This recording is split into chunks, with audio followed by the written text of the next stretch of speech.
दूसरों की मेहनत खाना सबसे बड़ा पाप वर्णित किया गया है अतीत की विभूतियों द्वारा। गुरु बवो के पास यह अधिकार कहां से आ जाता है? बंदी मजदूर की भांति दिन रात सरल सहज लोगों से बिना धन के रब गुरु का खौफ डर भय डालकर पूरा जीवन काम करवाने का।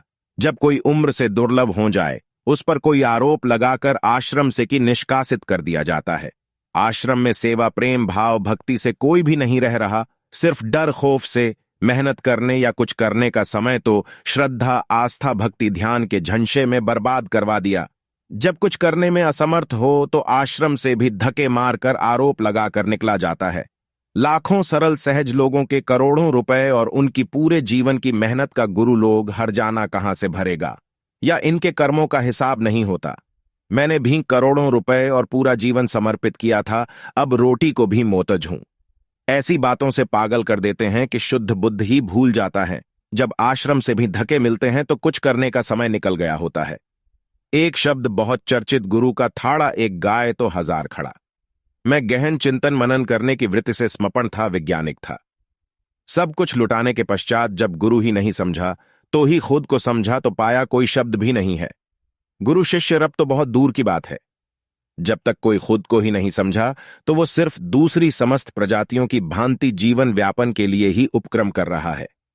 शैतान शातिर बदमाश होशियार बुद्धि से बुद्धिमान हो सिर्फ यही कर सकता जो अतीत से लेकर अब तक की समस्त विभूतियां कर रही हैं। प्रसिद्धि प्रतिष्ठा शोहरत दौलत बेग के लिए सिर्फ एक व्यवसाय धंधा ही है, रब गुरु परमार्थ भक्ति ध्यान के नाम पर। सरल सहज लोगों की मेहनत के करोड़ों रुपए अपनी इच्छा आपूर्ति अनुसार इस्तेमाल करने को परमार्थ कहते हैं। क्या धर्म मजहब संगठन में इंसानियत भी नहीं होती? शेष सब तो बहुत दूर की बात है, सिर्फ अंधविश्वासी कट्टरता भय डर खौफ है। यहां यह सब हो तो भक्ति प्रेम तो हो ही नहीं सकता। इंसान शरीर मिलने का प्रमुख और महत्वपूर्ण कारण है। खुद को समझना सिर्फ आप ही हो। दूसरा प्रत्येक व्यक्ति जीव शब्द वस्तु सिर्फ प्रकृति ही है जो बुद्धि से ही प्रतीत कर रहे हैं। बुद्धि से बुद्धिमान होकर समस्त भौतिक सृष्टि को समझ सकता है, पर खुद को सुलझने के लिए बहुत गहराई में उतरना पड़ता है। अनंत सूक्ष्मता में जब खुद को समझ जाता है तो कुछ शेष रहता ही नहीं समझने को सारी कायनात में।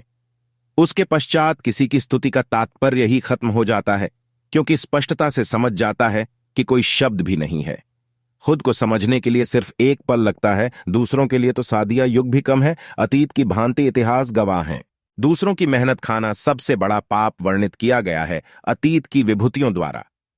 गुरु बवो के पास यह अधिकार कहां